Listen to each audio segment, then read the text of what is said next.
Good morning, good afternoon, good evening, and welcome to Proc-N-Roll, your guide to practical procurement, where we make procurement rock and roll. Today I've got Natasha, our pro CPO, formerly IBM, McKesson, Salesforce, Nike, and now the founder and CEO of Candor Procurement, enabling transformation results for some of the world's top procurement teams. You've got myself, Zach, your expert on all things procurement. Conrad, unfortunately, is a little bit snowed in today, so he's not with us. But we've also got a very special guest today, Michael Van Keulen, known affectionately as MVK, a veteran CPO, including 5.5 years at Coupa. He's now the Chief Customer Officer at Green Cabbage, procurement intelligence platform, and Flywheel marketplace platform as well. So, Michael, great to see you. Welcome aboard. Yeah, thanks for having me, Zach and Natasha. I look forward to this. It's going to be fun. Proc-N-Roll. Let's roll. Yeah, we're very exciting Proc-N-Rolling with you. And for our viewers and listeners, I want to share a story that we first our path intersected first time when I was at Salesforce, and we had the initial introduction, and then when I moved to Nike, you called me to congratulate me, and at that time you were CPO of Coupa, and you said, Natasha, you have the coolest job in the world. After mine, of course. And I think what I said to you is I went from retail to tech, and you went from tech to retail. So it's also like we kind of are we're crossing paths and et cetera. But yeah, no, I did say that. That's very true. But yeah, I mean, yeah, very cool. Go ahead. Exactly. Sorry. And this is how professional friendship started, and then it grew into personal friendship. So I'm very excited for you joining us. Thank you very much. And you indeed had a unique role because you were a CPO working with thousands, literally, of CPOs across different industries, geographies, companies of various sizes and of various makeup. So I was very, very excited about the conversation we'll have because your perspective is unique and you've seen different shades and angles of everything what interests our viewers and listeners related to procurement and technology and what makes successful implementation and integration. And let's start with this, with everything what you've observed in the last 15, 20 years and how both procurement and technology changed. What's your kind of like state of the union assessment? Are we maturing? Are we not? Is technology taking over? Is it not? Is procurement becoming more advanced? And where do you see the major difference in this? Let's start zooming out, and then we will gradually zoom in. Okay, I said that's great. Yeah, look, I mean, I'm not here to do a history lesson because I don't think that we need to. I think everyone knows. But if you very quickly, like 10 years ago, 15 years ago, there were 2 or 3 options on the table. You had Ariba, you had, of course, Coupa that was only starting to come up at the time. You had Bravo and that ultimately turned into Jagger. But there wasn't really a solution that would drive high level of adoption because the technology just wasn't there. It wasn't ready. It wasn't mature enough. And so, yeah, it kind of got me out of the ERPs, but it still was very clunky to use and it wasn't very super user friendly. And of course, the company that I used to work for at Coupa, I mean, that has been the focus of that company. And I'm not here to advocate for anybody. Of course, I shout out to my Coupa friends, but will forever be grateful when I've been able to do that together with, 3,000 colleagues and evangelize procurement there. But Coupa really took that to the next level and really focused on, hey, why is Workday and HR and why do we have Salesforce for CRM and why do we have ServiceNow and they're so easy to use relatively outside of the ERP and then funnel them back into the ERP. I mean, why is procurement and spend management any different? And I think really Coupa took that to the next level from an adoption standpoint. And of course, there's a few other solutions out there. Everyone needs to do their own homework and pick the right solution. But that has really been the 10 to 5 years ago. And I think After COVID, we all know all of a sudden, or I should say the pandemic, I think is a better way. But after that, of course, with all the disruption in supply chain, all of a sudden procurement had a seat at the table. It allowed us to really catapult ourselves to the boardroom, and we've talked about it at nausea, so we know all that. But it created so much attention to procurement that we've now received so much funding into procurement technology that I can barely keep up. I was at the Supply Chain Live event last week in London. I'll go to DPW next week. The amount of technology that's out there, I think, is far greater than I think we transparently and honestly need. You've got every single solution under the sun, from very, very point niche solutions to end to end and anything in between. And I'll pause and let you go deeper into this. But, the investments have never been greater. The attention that private equity and VCs have put onto procurement as a result of us becoming more relevant has never been greater. And I think what we probably normally would have done over another 10-year period now happened in maybe 24 months or less. And there's so much out there now, from orchestration intake to autonomous sourcing to CLM and you can look at all these quadrants that you have out there. But yeah, the investments have never been greater. And I think procurement has never been more relevant than it is today. And everything that's going on in the world, every kind of disruption just makes us more and more relevant. And I think we're there to stay. And it's now up to us to think about how do we continue to drive value and remain a competitive advantage. Yeah, absolutely. I think procurement's having a moment, isn't it, in the last few years, Michael? Yeah. I guess, what do you think the strategy is then for procurement functions out there when it comes to technology? Is it an integrated sort of core system, like a Coupa type system, where then you're bolting on point solutions on top? Or is it now, you're just going to free for all, plug and play point solutions where you have particular problems, etc.? Like, where do you think the whole technology strategy side of things is going? Yeah. And of course, on top of that, we now have AI, generative AI, and which has been around for a while. I mean, we're not talking about AI, but AI's been around for well over 15, 20 years. Yeah. I mean, it's not, we just now have the compute power to really make the outcomes and the algorithms valuable to us. But it's been around forever. I mean, Coupa has had community intelligence for 15 years. Yeah. I mean, so it's not necessarily new to use big data sets and use that to prescribe to me which direction I should go, where but I have the generative aspect of it, the idea of like generating text and being able to reason, quote unquote reason, that's a bit new, isn't it? With the whole... that is new, but my point is like using large data sets and make better informed decisions out of that. That's been around for a while. Yeah. No, look, I mean, I'm not saying this is a former Coupa employee.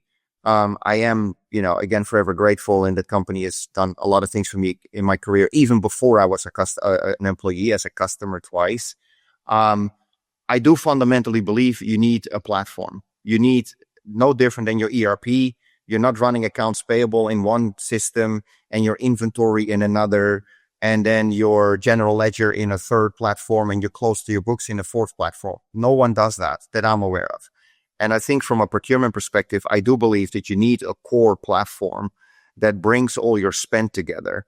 And that's typically what the suites do. Now, again, I come from Coupa. Obviously, I'm a little biased, but there's a few out there that have that core platform where, if you look at every single element of the journey from the moment of sourcing, hey, I need something, even before sourcing, right? Where you ideate to the point of sourcing and then a contract, and then you need to start raising recs and POs and invoices and pay and manage risk and ESG.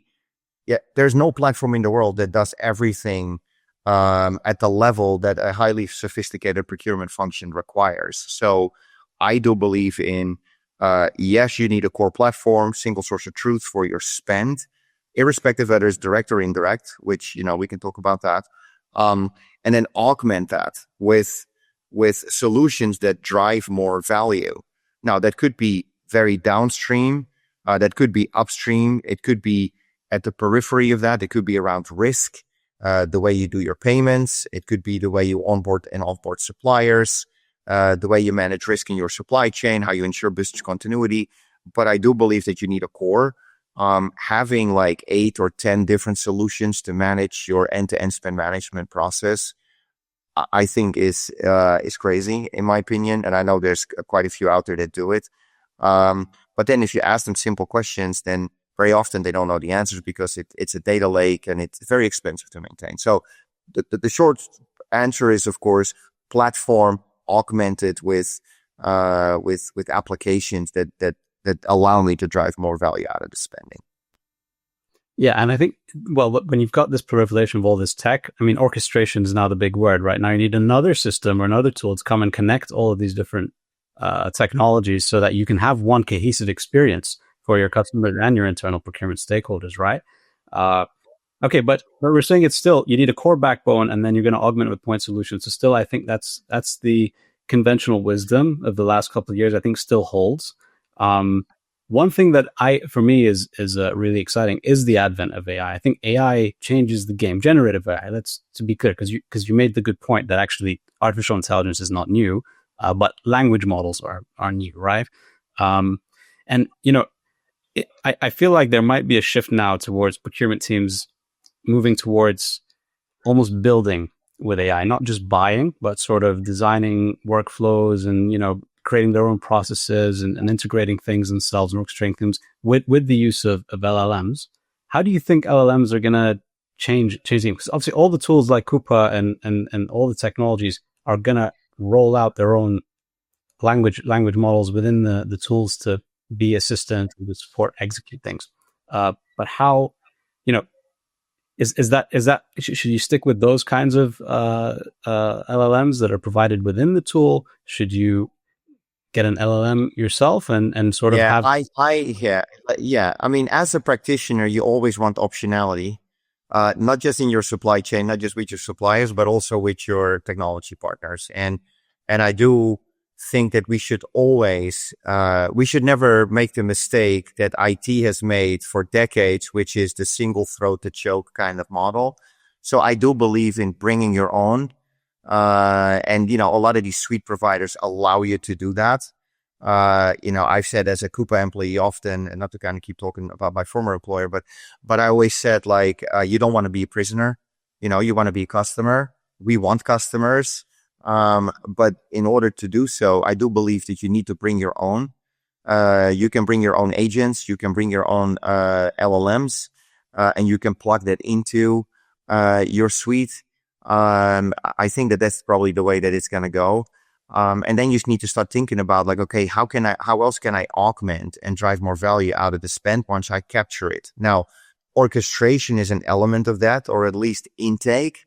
Like, how do I continue to reduce the bar for my stakeholders and my cross-functional partners, irrespective where they are in the business, right? I want people to find it very, very easy to work with procurement, which is exactly what, you know, the companies like Level Path and the Zips and those guys have done. And they've done a phenomenal job, at lowering the threshold, plugging all these systems together, to your point, Zach. But I think where we ultimately need to go is we need to think about, like, how can I trust the underlying data? How do I ensure, and ChatGPT is a great example and a bad example, but how do I trust the outcomes of whatever the data is telling me? Like, how can I, you know, rely on the output or the algorithms, and do I understand them, and how are they governed and controlled? And I think that's where we still have a lot of unanswered questions. And I think that's what we need to look at, you know, like GRC, compliance, control, risk, and trust outcomes of AI, because that's, for me, still, like, when I ask ChatGPT, hey, you know, can you rewrite whatever I just wrote? I have no idea where my write-up goes. And I think we need to start thinking about that, like the governance and the control and the compliance of it. I want to bring it back to what you said earlier on everyone has to do their own homework in determining which systems their specific environment requires. How do you think that companies should do this selection? Because now when I have visibility to and I speak with a lot of prospects and clients, I see that sometimes they have solutions that are way too big for them. And they buy something because it offers a solution, but they may not grow to that solution for the next 5 years. and it creates implementation challenges and all of that.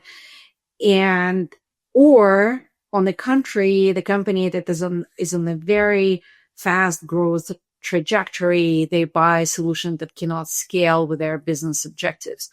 So if you would come up with your mini playbook that you can give as a gift to our procurement professionals, when they're looking for whether it's a PO processing system or intake or data management, what type of kind of like thinking consideration, solution consideration they need to implement in their thought process when they're selecting different solutions for themselves, considering that it's not one, but multiple. Yeah. I think you already said a few things there that some companies do incorrectly, and like they don't think long term, they think short term. What I've seen is that procurement people have the tendency to run these big RFPs to select technology. And I don't know, Zach, if this resonates with you and your clients, but they think that, I just need to run this massive RFP with 500 questions. I'm exaggerating maybe a little bit, but I'm not far from the truth. 500 questions. Can your platform do X, Y, Z? Can it do this, that, and the other? And it's like buying a car. At the end of the day, they all have 4 wheels and they all have a steering wheel and the doors and, an engine and whatever, electric windows and whatever. And then it's hard to distinguish. And then it often becomes a pricing exercise. And that's not how you should buy technology ever. You should first define, and I know it sounds pretty basic, but you should define, like, what am I trying to solve? Like, what am I trying to do?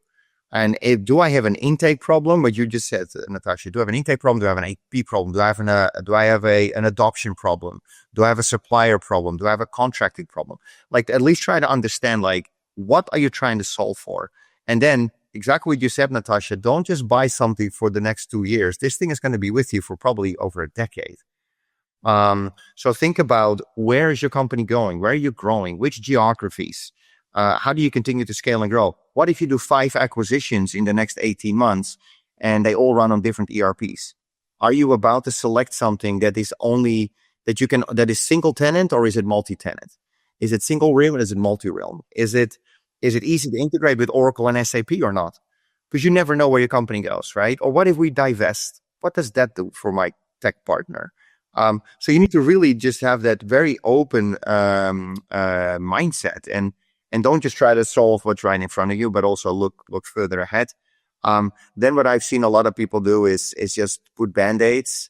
I just need a sourcing platform. Okay, well, that's great, but how are you going to drive adoption of whatever comes out of your sourcing solution? Well, yeah, no, that's an AP problem. I mean, now that we're talking downstream and I don't care.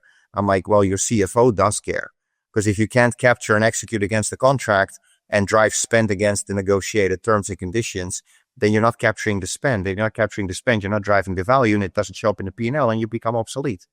So it's super simple what I think I just said. I don't think it's necessarily rocket science, but that's what you often see where CPOs say, I'm not responsible for accounts payable.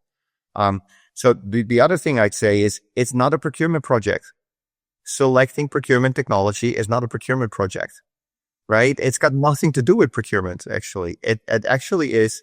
It's a business project. It covers everybody. But don't make the mistake that IT makes the decision, because then we're screwed. Because IT has a very different agenda than what procurement has, right? I mean, IT is a business partner and needs to tell me what their requirements are. But at none of my prior employers have I ever said to IT, why don't you select the technology and tell me what you pick? Or why don't you run the RFP? Those are terrible mistakes. And I highly encourage everyone that's going to listen to this, don't let IT select the technology. Think big picture, think long term, really focus on what you're trying to solve for, being the driving seat, being in the driver's seat, but involve people that are impacted very early on in the selection process. Not, hey, I've selected iValua for the sake of the argument, and then, let's go deploy this thing. No, you need to make people part of that selection process, define the business criteria, involve them early. I've done this in my past. It just makes that deployment so much simpler, irrespective of what you select. Oh my God, I love what you're saying so much, and I have so many comments, but just a couple of minor ones.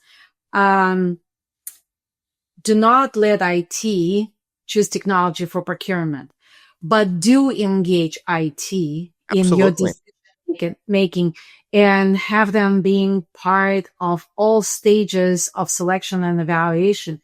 I've been recently working with a company where procurement implemented the system that accounting did not support.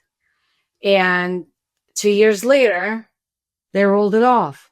And after spending a lot of money and a lot of resources on implementing, I mean, I'm like, but why didn't you work a little bit harder to bring them on board first? So who needs to be brought on board? Tech, finance, accounts payable, controllership, who else? Legal. Highly encourage you to bring legal in, because when you think about contracts, your head of legal, often ESG, sustainability. I know in some parts of the world, specifically where you are today, Natasha, is sustainability has just given a slightly different tone. That will change.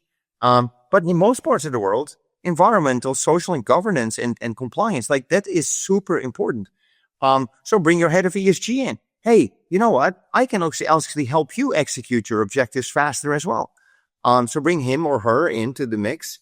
And your GRC, your head of risk, this person, he or her, will care about, hey, we can actually have better contract compliance. We can have better supplier onboarding. We can make sure that we ask the right questions before we do business with a company, not after we do business with a company.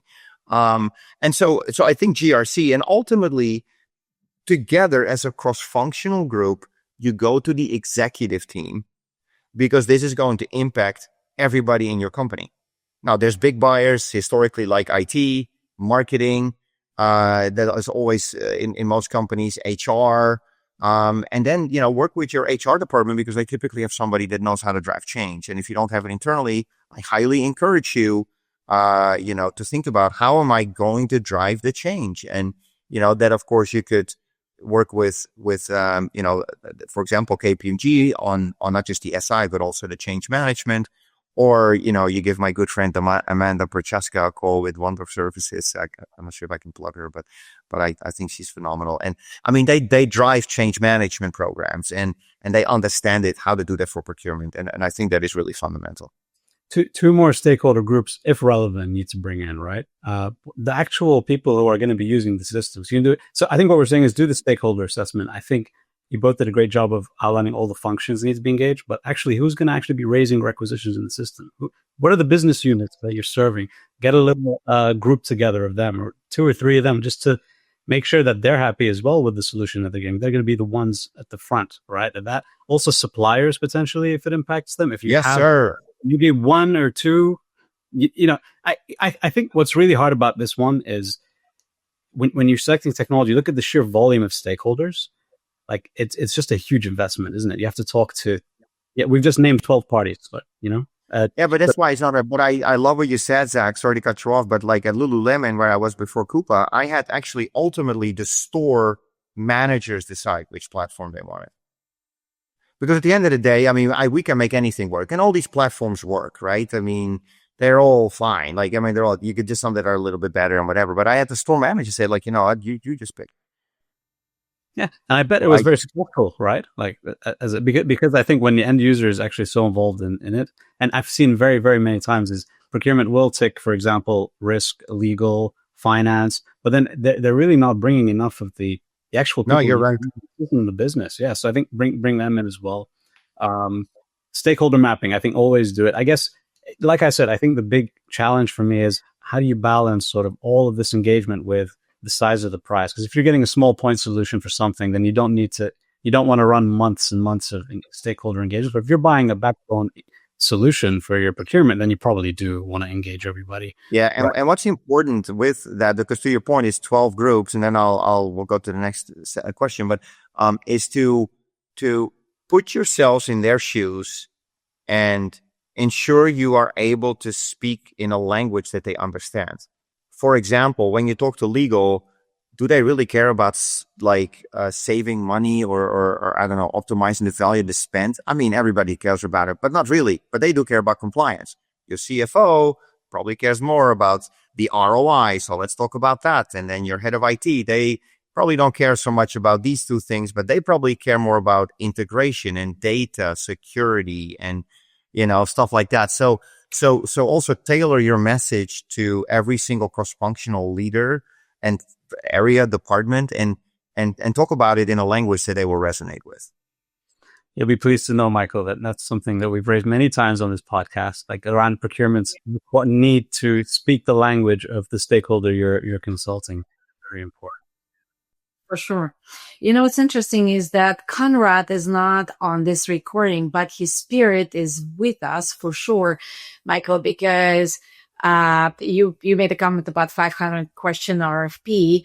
Conrad, I am an anti-RFPer, but I am nothing comparing to Conrad. He is a passionate anti-RFPer. So I was speaking with one of my colleagues recently, and they said that they issued an RFP for an orchestration. It's a large enterprise, and they said we send it to 19 suppliers. I'm like, there are no 19 orchestration providers. Why so many? And through conversation, it became quite clear that they used RFP as the tool to define what they need and what they want. Obviously the wrong approach, right? Because if you don't know what you're seeking for, you're going to find something else. And it will be as vague and ambiguous as your definitions. So if not an RFP with 500 pages, what are the tools or methods in your procurement practice? And I want you to wear both hats at the same time, of a tech guy and a procurement guy. And what methods do you think are available to procurement professionals today on how to effectively select providers, negotiate the rates, and do all of that without getting bogged down by 500 question or even a 200 question RFPs? Yeah, and maybe just in general, maybe not just about procurement tech, but just in general about tech. I think it is, and I maybe said it earlier, maybe very quickly, but, let's first try to figure out, what are we here to solve for? What are we trying to do? Why are we even considering technology? And it's typically because technology can drive better outcomes, do it faster, and probably allows me to free up resources.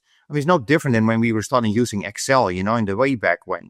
It's just another tool, yeah, but it's not going to solve, world hunger. I'm not sure if I'm supposed to say that, but it's not gonna. There's no such thing like that. So let's first talk about what are we struggling with. So, for example, at Lululemon, we were struggling with the fact that my stores had 12 different platforms where they were buying whatever it is they needed to run their stores. They had very poor visibility. It was very hard to manage their budgets. They were managing it in Excel, line by line by line, because it was part of their compensation, right? It's how people were, potentially getting their bonus. So it was meaningful, but it was very laborious. Often had no idea where their stuff was. And centrally, from a procurement perspective, I was unable to leverage the spend because I couldn't just say here's the supplier you're going to use. I needed a platform. I needed a very easy, seamless, mobile friendly way for stores to buy. I wanted to govern and control. So we started to define what's the problem and why do we care?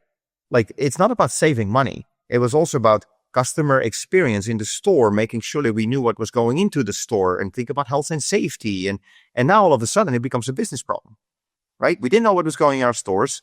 We didn't know who was buying what. We couldn't benchmark stores against each other. We didn't know who was buying, 5 rolls of toilet paper a week or 50. We had no idea, right? We didn't know.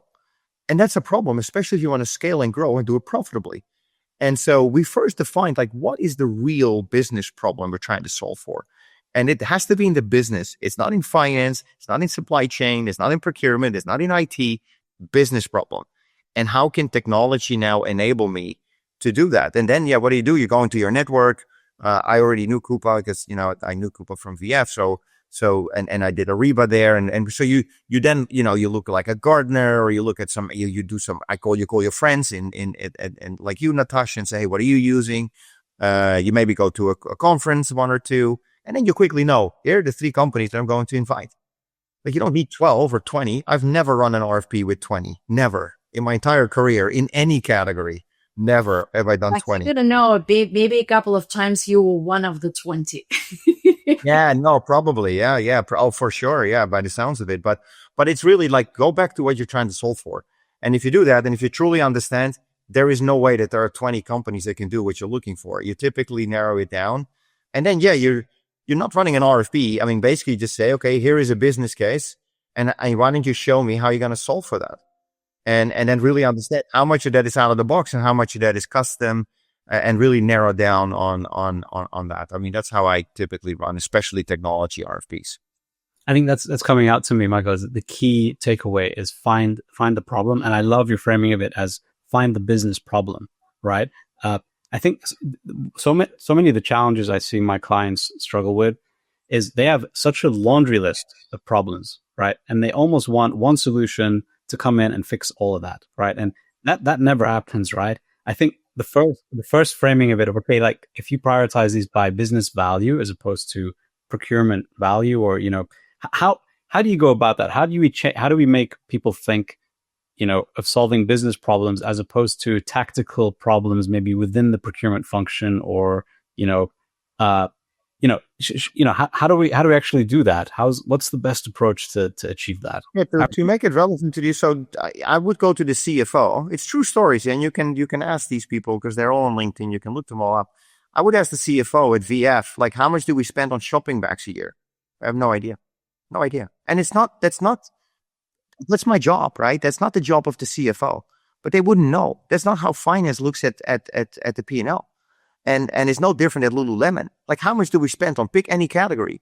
People don't know. That's procurement, right? That's our job. But make it relevant. Like, why is this a business problem? And what can we do with the value creation, and where can we invest and accelerate our growth? And I mean, Natasha, you've done this at Nike and other companies. I've done this at VF and Lulu, and even at Foot Locker at the time. And I mean, but how can we do that and make it relevant for your audience?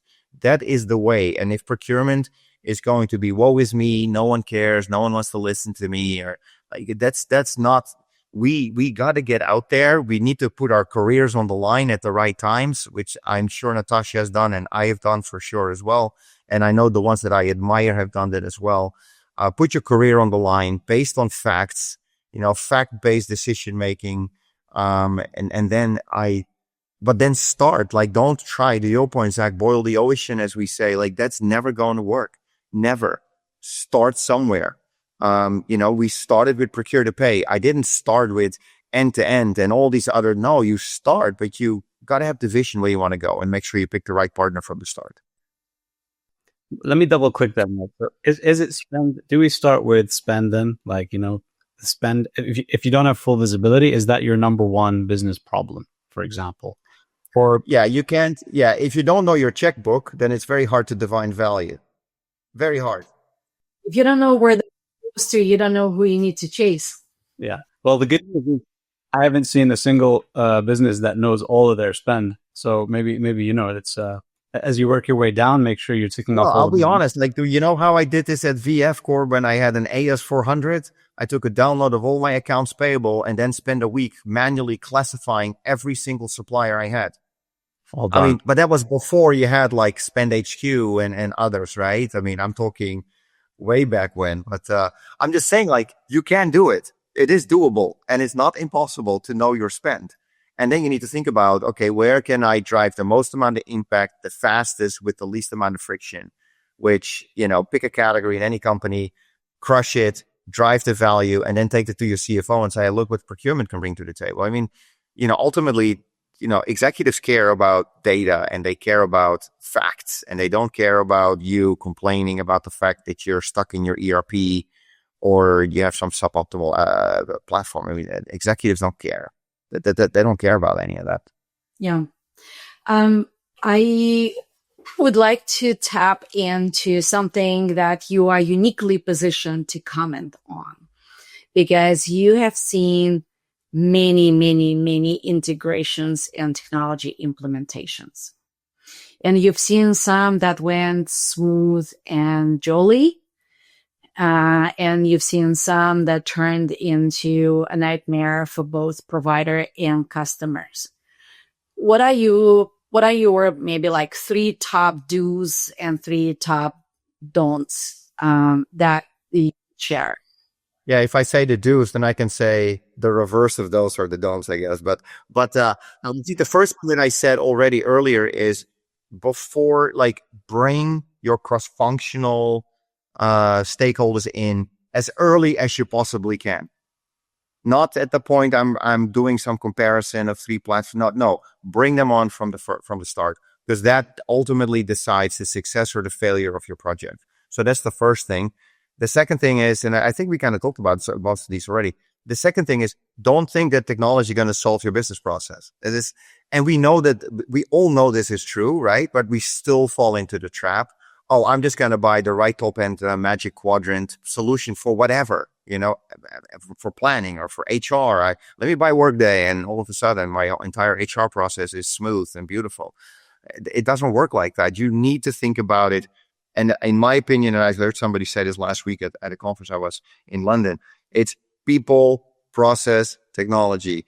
And I know this is not revolutionary. I know this has been talked about ad nauseam, but we very often still kind of think about the people, we kind of think about the process, and then we just put the technology in. So the second thing I'd say is people, process, technology, and think about the change. And the third one, and I said this earlier, this is not a procurement project. It's not an IT project. It's not a finance project. It's not a legal project. It's a business project.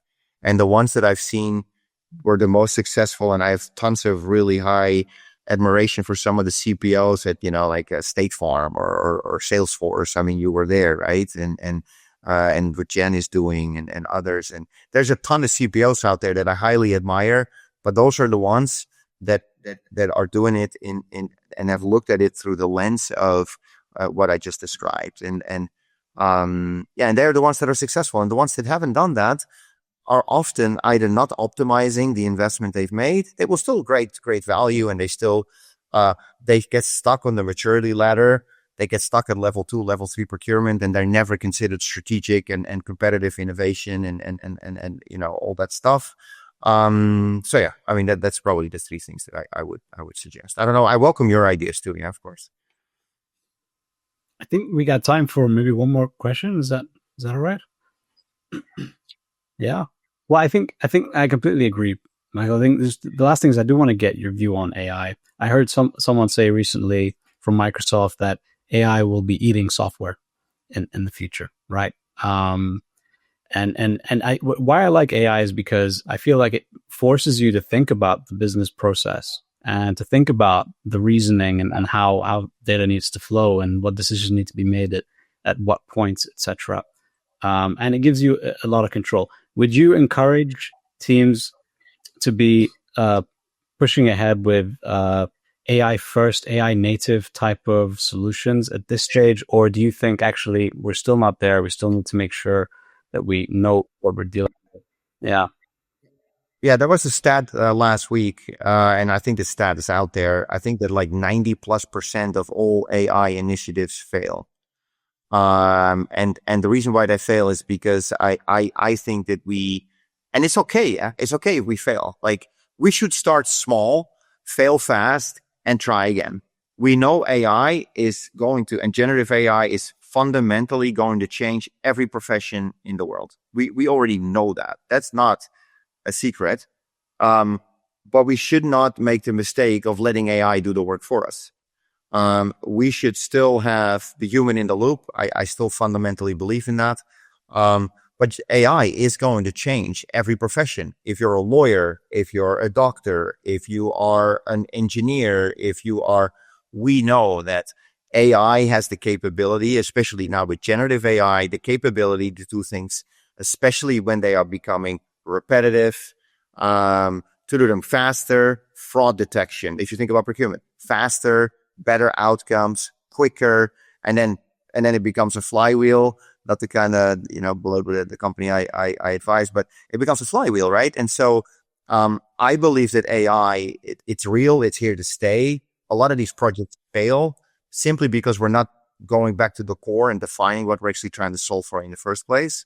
Or people start too big, start very small. Why would you not look at maybe AI capabilities in contracting? Or why would you pick an element of the procurement process if we want to think about procurement? Redlining contracts, fraud detection. I mean, there are many, many use cases already with AI. PO invoice matching. Why on earth are we still doing that, right? I mean, the autonomous sourcing, there is some really cool stuff happening in autonomous sourcing. Managing the risk in your supply chain.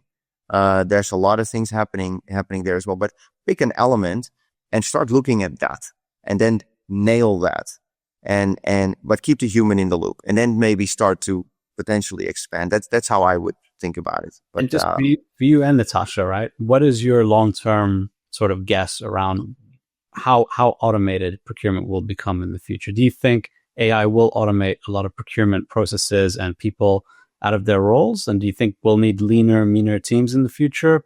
If you had to give it a percentage, like 50%, 80%, 100%, what does your gut tell you about how AI is going to take over?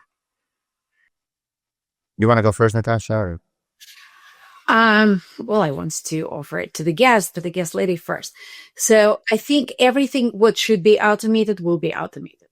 And there are a lot of functions that should have been automated in the past.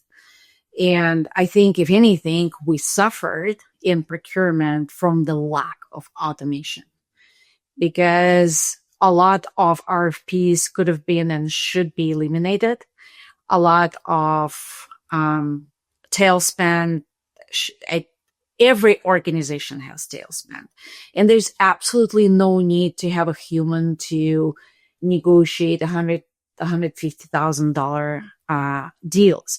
But very often for companies, it represents 70% of their spend. And it adds up to massive numbers. So that it should be automated. It should be that no human insourced or outsourced should touch it, right? There are some data analytics that causes more troubles when humans touch it, versus when it's done automatically. So I think that the roles that generate low value, represent low risk, and do not require deep subject matter expertise potentially are the good candidates for the automation, and I think they should be automated. So it's not something that we should try to superficially attach to humans and kind of and cling on it, right? But I think that the deep category knowledge and the deep expertise and knowledge of the market, understanding how what the market dynamic is, who is acquiring who, what is the innovation in every space, what's the innovation supply chain, what's the innovation in paper sourcing, what's the innovation in gold trading, whatever that is, that subject matter expertise that procurement people possess, in addition to understanding how enterprise process should work to have very easy money exchange between the enterprise and suppliers, I think that will always require human thinking, managing, designing, integrating. That I think will stay with us, with people. Yeah, no, I think well said. I think we are ultimately, I think one thing that I do want to say is look, AI is great, but if the underlying data is not structured, governed, controlled, relevant, who gives who cares? And so, I think procurement intelligence is super critical. I think it's very important that you understand whatever outcome you're striving for, that you can validate it with real data that comes from real suppliers doing real business. It has to be governed, structured. I need to understand the algorithms, but I do think that AI is probably going to take over 50 to 80% of whatever procurement is doing today. which is great because every single procurement leader that I talk to, they're all under-resourced, they're understaffed, they're undertrained, they're overwhelmed, they're overworked. They're really, really tired. Most of them are burning the midnight oil often. And so it allows us to finally, and I know we've been talking about this for a very long time, but I do believe that AI is really going to allow us to finally break through the cycle and really take ourselves to the next level, of like removing all this tactical, non-value add work, so that we can finally unleash. It's exactly what you said, Natasha. Drive, like ultimately we want to drive competitive edge. You know, the fact that I'm here, and not me personally, but me as procurement, means that we are driving competitive edge. We get access to better product, to drive more innovation, better lead times, better quality. We're getting stuff that no one in our industry gets because we've established the right relationships with our suppliers. I mean, that's ultimately what procurement, that should be our holy grail, right? And I think we can finally make that happen. And there's already great examples out there of CPOs that actually lead the way for us. Very well put, Michael. It reminds me of Dr. Eloise Epstein. Remember, Natasha? Exactly same kind of mindset around this will be the thing that frees procurement up to focus on the work. It's where the game begins for procurement. Exactly. Yeah. That's what we always wanted to do. We always wanted to be thought partners and advisors and helping, because enterprises will not stop spending money, but we always want to help to spend it smarter in a more creative way and driving greater value for every dollar, every euro spent. So fascinating conversation. We thought that we're going to do it in 30 minutes. We're in the minute 47 and would like to continue because I see Zach's expression and I see that he has more questions, and so do I. So thank you for joining us for the first time. I am positive it's not the last one. Tons of very, very interesting insights, Michael. Thank you so much. Good luck with the new gig at Green Cabbage. I'm super happy to see you in the role of Chief Customer Officer because I know you will be exceptional support for all our procurement colleagues. Thank you for joining. See you again. Thank you, guys.